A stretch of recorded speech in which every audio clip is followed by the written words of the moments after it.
Shalom Bapak Ibu. Mari kita membuka firman Tuhan di pagi hari ini di dalam Yohanes pasal yang ke-15, ayatnya yang ke-4 dan kemudian bagian yang kedua nanti kita baca di dalam Firman 1 Filipi pasal 1 ayat 21-22. Bagian yang pertama Yohanes pasal 15 ayat 4. Dan kemudian bagian yang kedua nanti adalah Filipi pasal 1 ayat 21 dan 22. Saya ajak kita untuk baca bersama-sama. Filipi, Yohanes pasal 15 ayat yang keempat, demikian firman Tuhan. Tinggallah di dalam aku dan aku di dalam kamu, sama seperti ranting tidak dapat berbuah dari dirinya sendiri kalau ia tidak tinggal pada pokok anggur. Demikian juga kamu tidak berbuah jikalau kamu tidak tinggal di dalam aku. Filipi pasal 1 ayat 21 sampai 22a. Demikian firman Tuhan. Karena bagiku hidup adalah Kristus dan mati adalah keuntungan. Tetapi jika aku harus hidup di dunia ini, itu berarti bagiku bekerja memberi buah. Berbahagialah kita saudara-saudara sekalian yang telah membaca bagian firman Tuhan ini, dan kita adalah orang yang lebih berbahagia yang percaya dan melakukan firman Tuhan. Saudara-saudara, pada suatu hari ada seorang raja sedang berjalan-jalan dengan anaknya di tengah kota. Lalu tiba-tiba pandangan raja ini tertuju kepada sosok anak kecil yang berbaju lusuh yang sedang duduk di pinggir jalan sambil menyemir sepatu pelanggannya.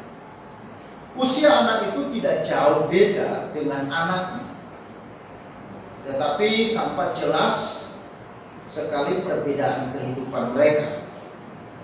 Kemudian akhirnya raja mendekati kepada anak kecil itu yang sedang menyemir sepatu pelanggannya dan berkata, "Ya, kamu dari mana?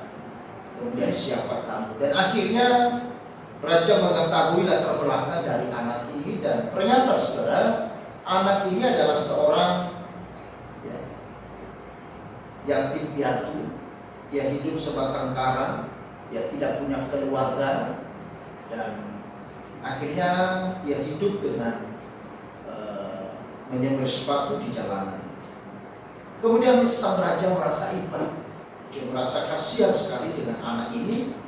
Lalu akhirnya raja memutuskan untuk membawa anak ini ke istana, dan kemudian memberi nama baru bagi anak itu, yaitu yang bernama Richard. Tentu saja saudara, si Richard sangat bahagia, dia sangat bergirang, sangat berterima kasih kepada raja atas segala belas kasihan dan kebaikan raja. Beberapa tahun berlalu, Richard kini tumbuh menjadi anak muda yang sopan, yang cerdas, yang cakap. Raja pun saudara sangat mengasihi kepada Richard ini, yang memperlakukan Richard ini sama seperti dengan anaknya, putra mahkotanya. Ia memberikan fasilitas, dia juga menyekolahkan kepada Richard sama seperti fasilitas dan juga sekolah yang didapat oleh putra mahkotanya. Nah, saudara-saudara, oleh kebaikan hati raja, Richard tidak hanya diselamatkan dari kerasnya kehidupan di jalanan, tetapi ia juga mendapatkan segala kebaikan dan kelimpahan yang bahkan Richard sendiri tidak pernah membayangkan hal itu terjadi dalam hidup. Nah, saudara, dari cerita ini kita dapat melihat bahwa Richard diangkat menjadi anak raja bukan apa yang ia perbuat, melainkan karena ia mendapatkan kasih karunia dari sang raja. Demikian pula halnya dengan kehidupan kita, saudara-saudara. Apa yang kita miliki saat ini bukanlah karena kita layak, ataupun berhak memilikinya sebenarnya.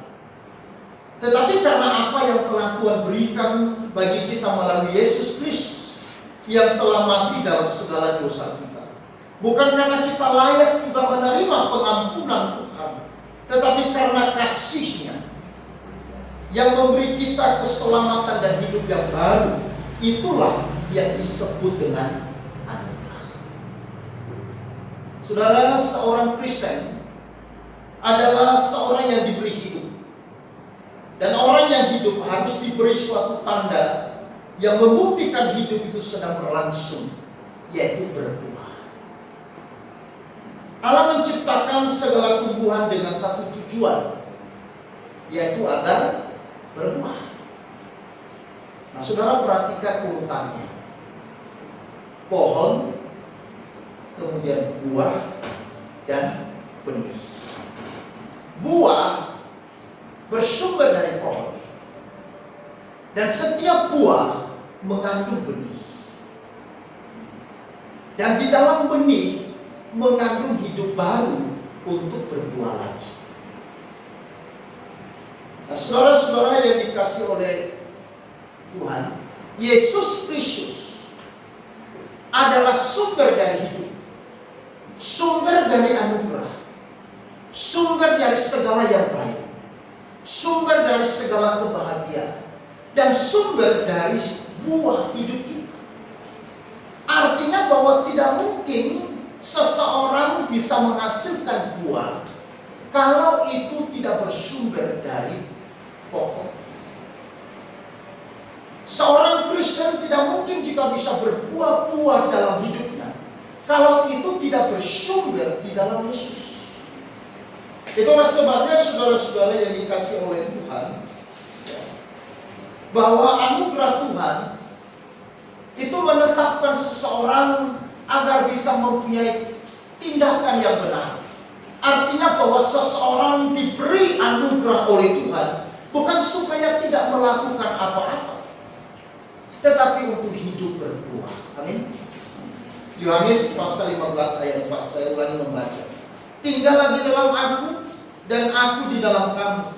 Sama seperti ranting tidak dapat berbuah dari dirinya sendiri kalau ia tidak tinggal pada pokok anggur. Demikian kamu juga tidak berbuah jikalau kamu tidak tinggal di dalam aku. Berbuah itu adalah anugerah. Berbuah karena seseorang, saudara-saudara, boleh tinggal di dalam Kristus. Buah yang dihasilkan oleh seorang Kristen itu adalah buah yang bersumber di dalam Tuhan, bersumber di dalam Yesus Kristus.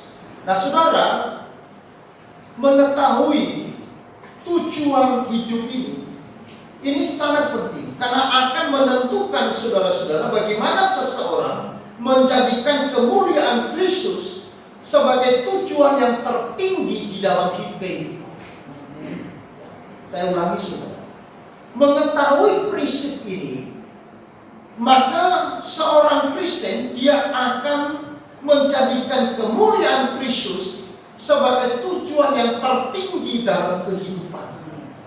Kalau kemuliaan Kristus adalah tujuan yang tertinggi di dalam hidup kita, nah saudara-saudara, maka kita akan pasti melakukan segala sesuatu demi tujuan itu.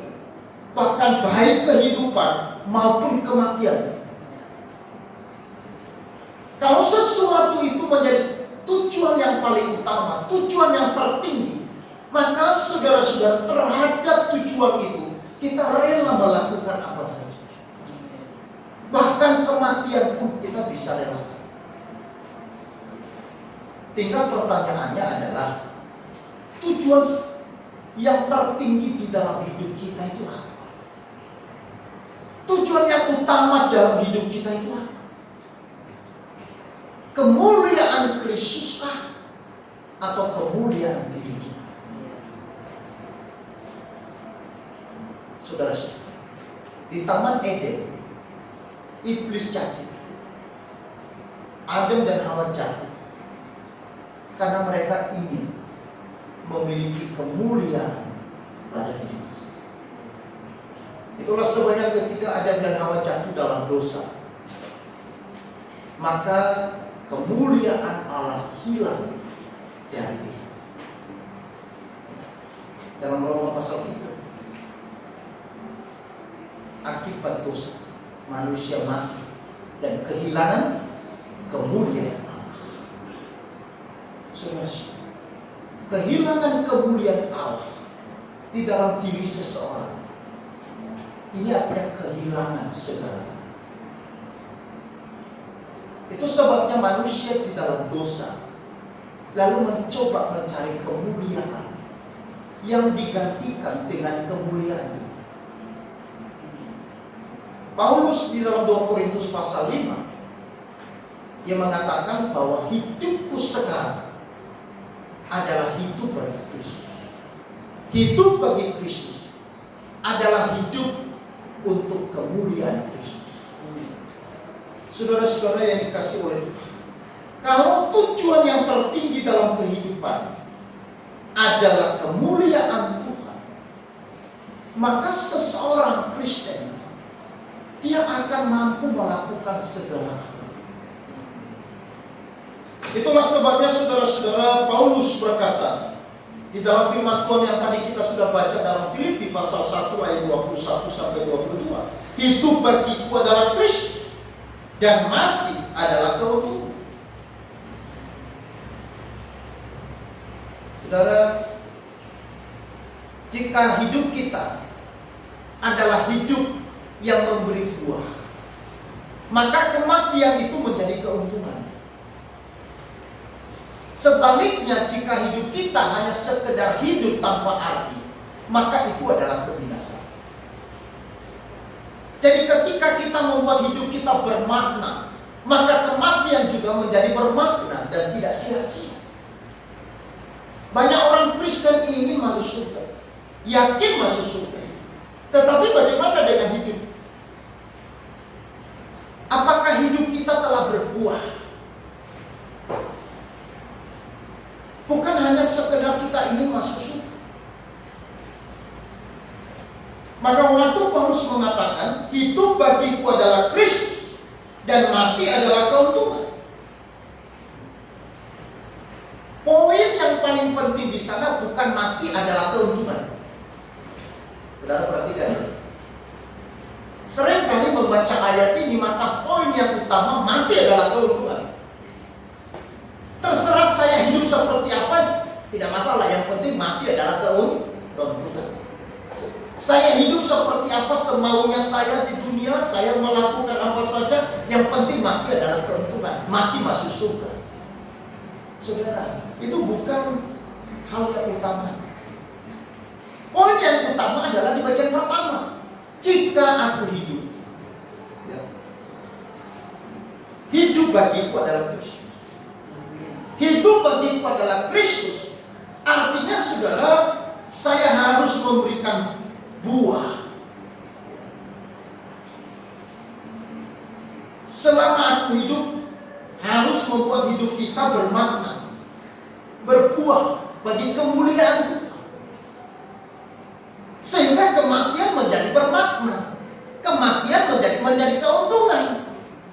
Kalau hidup kita, saudara-saudara, tidak ada tujuan, hidup kita tidak ada arti, hidup kita hanya sekedar hidup, maka kematian bukan menjadi keuntungan.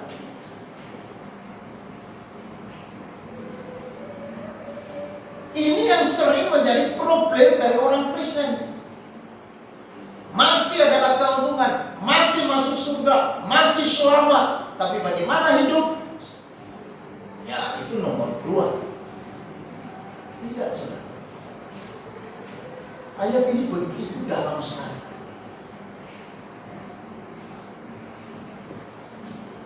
Kematian menjadi keuntungan karena poin yang pertama. Kematian menjadi sesuatu yang bermakna, kematian menjadi sesuatu yang tidak sia-sia bagi orang Kristen. Karena apa? Karena yang pertamanya hidup bagi Kristus. Kalau saya tidak hidup bagi Kristus tapi hidup bagi diri sendiri, bagaimana engkau mengklaim kematianku adalah keuntungan, kematianku adalah kebahagiaan? Tidak. Bisa mengerti? Masih. Jadi orang Kristen terpanggil, saudara-saudara, untuk membuat hidupnya bermakna, sehingga kematiannya menjadi bermakna dan tidak sia-sia. Kalau selama hidupnya tidak bermakna, selama hidupnya tidak berbuah, bagaimana kematiannya menjadi bermakna?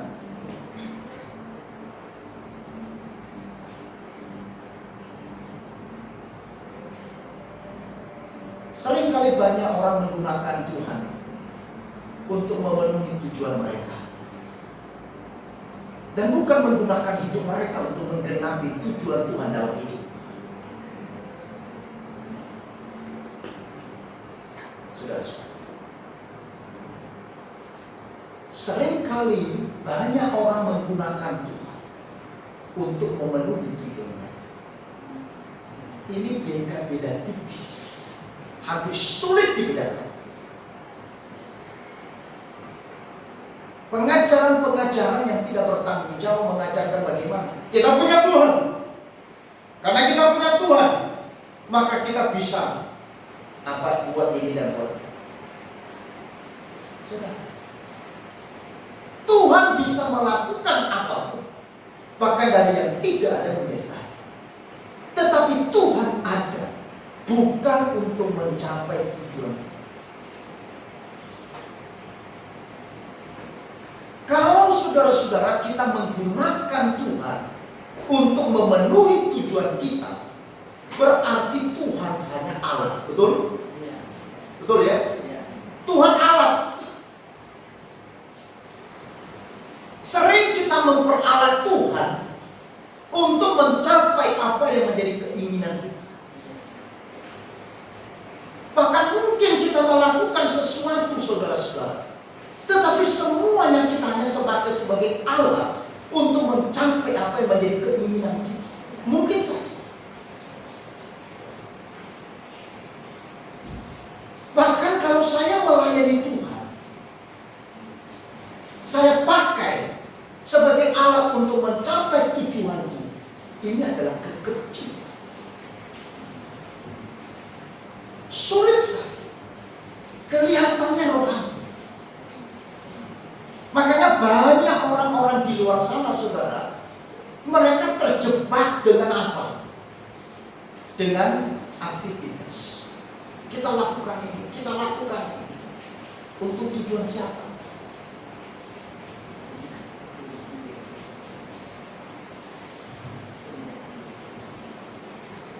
Jangan-jangan saudara-saudara, Tuhan hanya menjadi alat.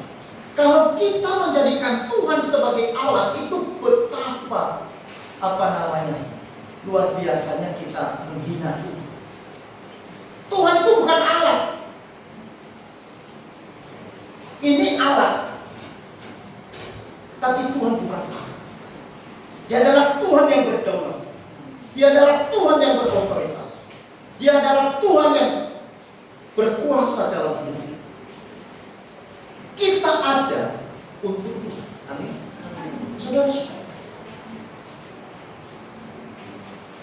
makanya saudara-saudara yang dikasih oleh Tuhan, manusia ada untuk Tuhan, bukan sebaliknya. Manusia diciptakan untuk Tuhan, bukan sebaliknya. Artinya bahwa manusia ada untuk memuliakan Tuhan, bukan untuk memuliakan dirinya sendiri. Manusia dicipta untuk Tuhan, untuk menggenapi apa yang menjadi tujuan Tuhan bagi dunia ini, bagi kita. Nah, saudara-saudara, maka dari itu, janganlah hidup ini hanya sekedar tampak, tapi jadilah orang yang berdampak. Amin. Janganlah hidup ini hanya sekedar tampak. Tampak itu apa? Kelihatannya. Kelihatan orang Kristen, kelihatan melayani, kelihatannya baik, kelihatannya ini. Tapi tidak tidak berdampak. Saudara-saudara, banyak orang sekarang berlomba-lomba untuk menjadi tampak, hidup untuk tampak, tetapi tidak berdampak. Tuhan mengatakan hendaklah engkau berbuah, artinya supaya hidupmu berdampak, bukan hanya sekedar tampak. Meskipun engkau hanya benih yang mungkin tidak kelihatan, yang tertanam di dalam tanah, tetapi engkau berdampak karena engkau punya kehidupan yang menghasilkan sebuah benih dan kehidupan yang berbuah. Mungkin tidak ada orang yang tahu ketika engkau melakukan sesuatu dan tidak perlu engkau gembar-gemborkan.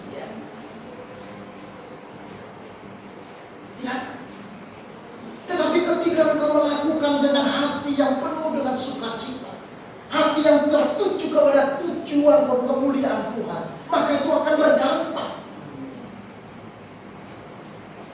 Apa artinya engkau kaya tapi engkau tidak berdampak? Apa artinya engkau pintar tetapi engkau tidak berdampak? Apa artinya engkau kuat tetapi engkau tidak berdampak? Apa artinya engkau punya jabatan yang tinggi tetapi engkau tidak berdampak? Ya. Saudara,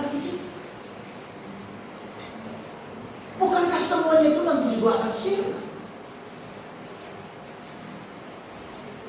Yang dirindukan Tuhan bukan hanya sekedar kita ada dan kita hidup, tetapi Tuhan merindukan kita selama kita masih hidup, kita mau punya dampak.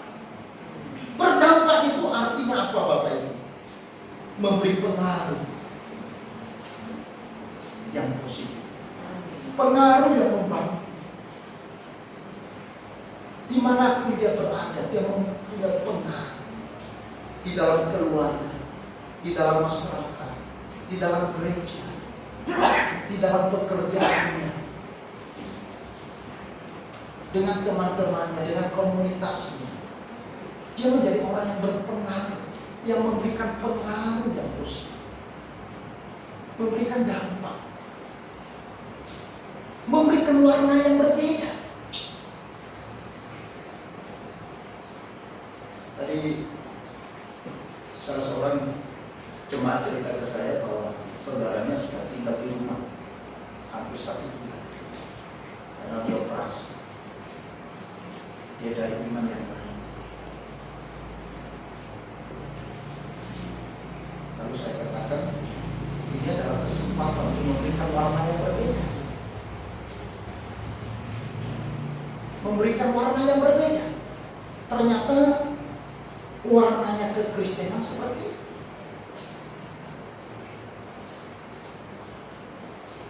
Kalau kita tidak ada warna yang berbeda, warnanya sama, lalu apa dampak?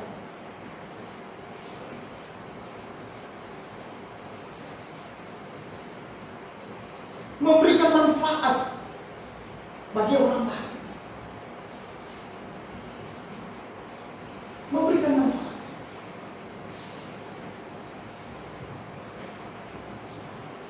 Saudara, kehadiran kita apakah memberikan manfaat di mana kita tinggal?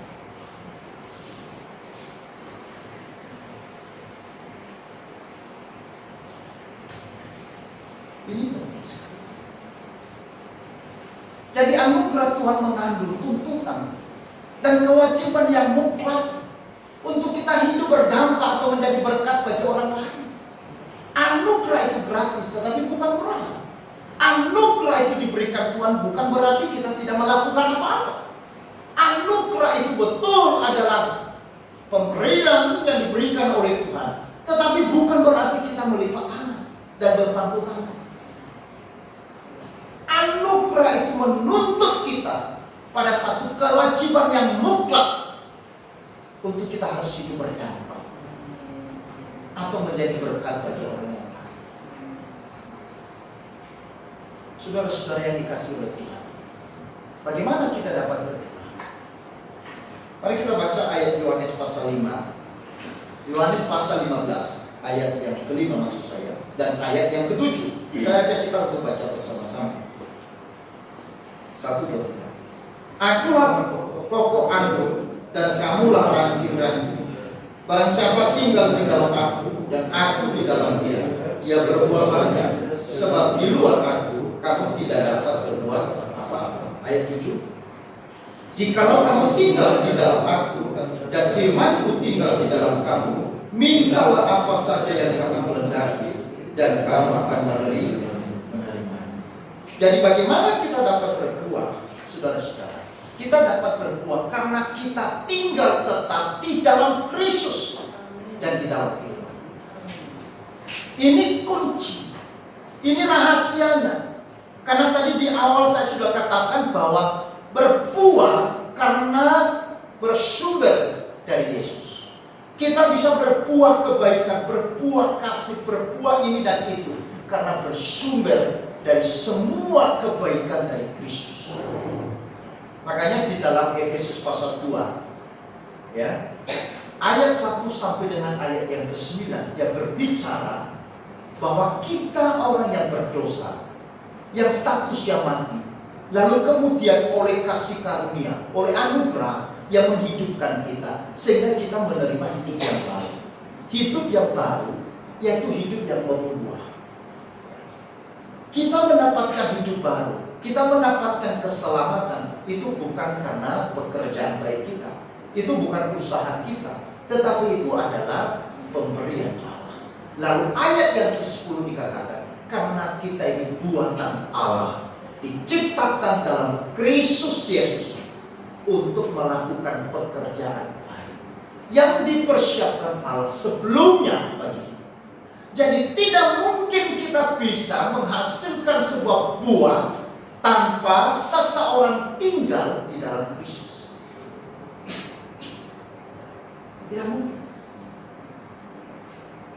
Tidak mungkin ada buah yang akan berdampak. Tidak mungkin ada hidup yang jadi berkat. Tidak mungkin ada hidup yang memberkati orang lain kalau kita sendiri tidak mengalami Yesus dalam hidup kita.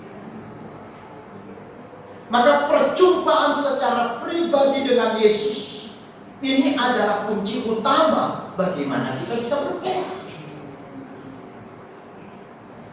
Tinggal di dalam Kristus. Tinggal di dalam Kristus itu artinya menetap, diam, dan hidup bersama dengan Kristus. Itu maksudnya tinggal. Artinya bahwa saya di dalam Kristus dan Kristus di dalam saya. Tadi kita sempat nyanyikan, aku di dalammu dan aku di dalammu. Yesus di dalam, aku di dalam, dan kamu di dalam. Itu namanya sebuah keintiman, intimasi. Maka kekristenan, saudara, itu bukan berbicara mengenai agama, tetapi sesungguhnya kekristenan sedang berbicara mengenai hubungan, relasi. Kekristenan bukan berbicara mengenai status, tetapi kekristenan berbicara mengenai relasi. Itu sebabnya saudara, Yesus di dalam Injil Yohanes memberikan penekanan hal ini. Bagaimana kita memiliki hubungan seperti kepala dan tubuh. Ya. Kepala dan tubuh itu hubungan apa maksudnya? Hubungan yang tidak bisa terpisah. Coba kalau saudara, kepala saudara dan tubuh saudara terpisah. Jalan tanpa kepala, wah orang semua lari. Apalagi dibungkus dengan kain putih, orangnya lagi ngocok. Mungkin. Hubungan kepala dan tubuh adalah hubungan yang tidak terpisahkan.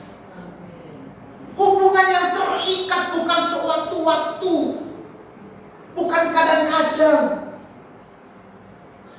Ini hubungan kesatuan yang terikat sejak kita percaya Yesus sampai ke dalam kekekalan.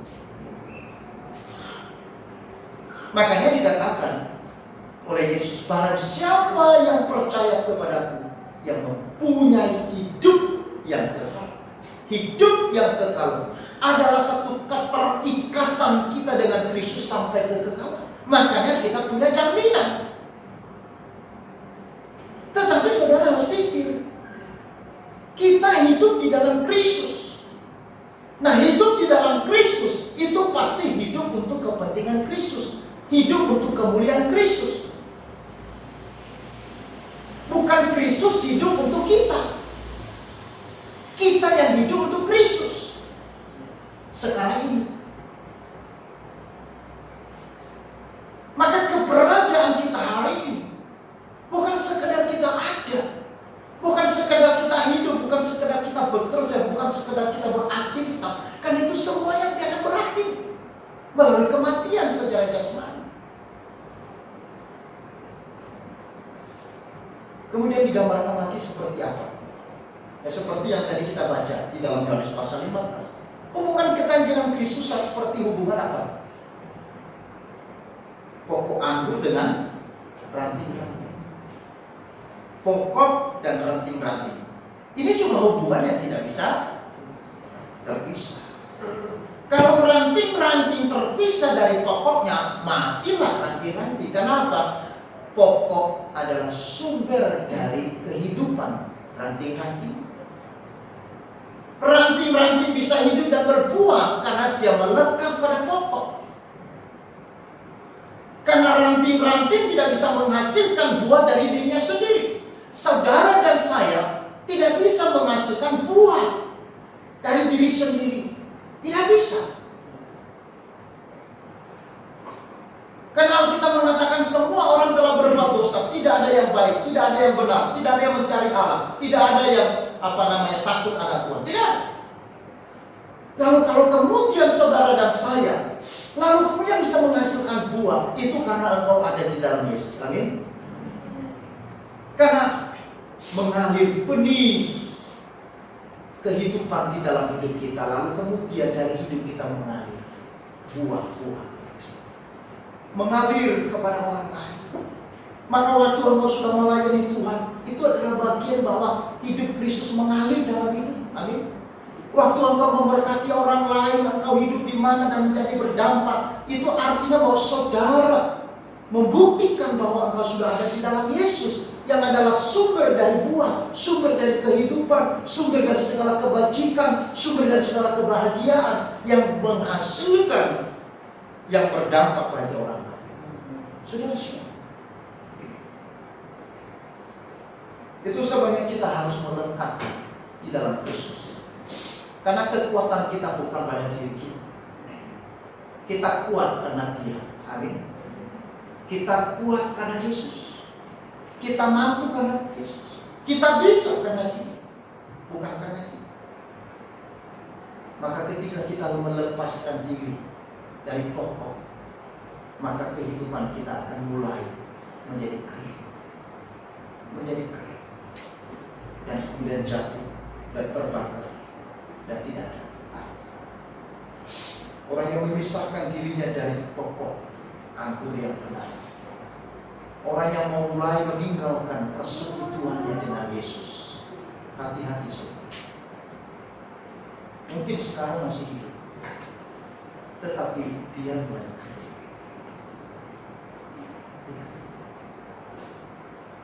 Waktu kita potong ranting lalu dibawa, masih daunnya masih, tetapi lama-lama rantingnya dan daunnya gimana? Layu, lalu kemudian kering. Makin kering, dibiarkan lama terus kering, lalu kemudian busuk. Dan akhirnya diambil oleh orang menjadi kayu bakar. Waktu kecil saya suka ambil kayu bakar, cari dan ranting-ranting kayu-kayu yang sudah jatuh, yang sudah kering. Saudara, tetap di dalam Kristus. Kemudian di sini dikatakan tinggal di dalam firman. Saudara, kita tinggal di dalam firman, artinya bahwa kita hidup di dalam penguasaan dari firman. Kita hidup untuk mentaati apa yang menjadi kehendak-Nya. Karena firman Tuhan itu tidak bisa terlepas. Firman Tuhan yang mampu menghidupkan, firman Tuhan yang mampu membangunkan, firman Tuhan yang mampu membersihkan kita di dalam segala kotoran-kotoran kita. Kenapa firman Tuhan perlu? Karena firman Tuhan itu seperti air, digambarkan air yang membersihkan. Kita ini manusia yang kotor. Kita ini manusia yang berdosa. Kadang kita jatuh. Kadang kita tidak sadar apa yang kita lakukan. Di dalam pikiran kita pun. Kadang-kadang keliaran yang aneh-aneh. Di dalam perasaan kita pun kadang-kadang kita menyakiti hati Tuhan. Mungkin kita tidak melakukan perbuatan, tetapi dalam perasaan kita, dalam pikiran saja, seringkali kita mencederai hati. Maka itu sebabnya perlu firman Tuhan. Kenapa saya butuhkan firman Tuhan? Karena saya perlu disucikan, perlu dibersihkan hidup saya. Tanpa pohon itu dibersihkan, dirawat, maka juga tidak mungkin bisa berbuah. Tinggal di dalam firman Tuhan supaya hidup kita terus dibersihkan, disucikan oleh firman Allah melalui pertolongan dari Roh Kudus, sehingga saudara-saudara kemudian kita menjadi bertumbuh.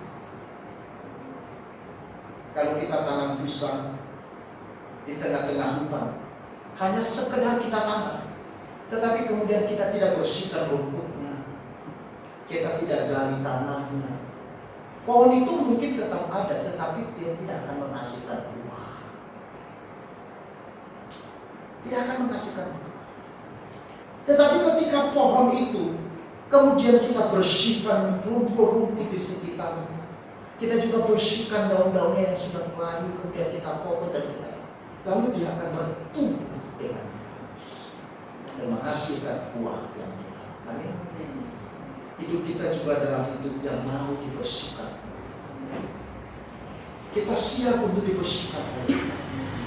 Kita siap untuk disucikan oleh Tuhan, supaya kita kembali. Bagaimana caranya? Tinggal dalam firman. Dalam firman Tuhan. Firman Tuhan akan terus mengingatkan kita setiap saat, sehingga kita mulai ingat, mulai sadar, mulai bangkit, kita mulai bangun kembali, dan kemudian kita mulai bertumbuh. Dan marilah saudara-saudara, bersama kita bertumbuh dalam anugerah, sampai ada buah-buah yang baik, yang bisa dinikmati dan dirasakan oleh banyak orang di sekitar. Berbuah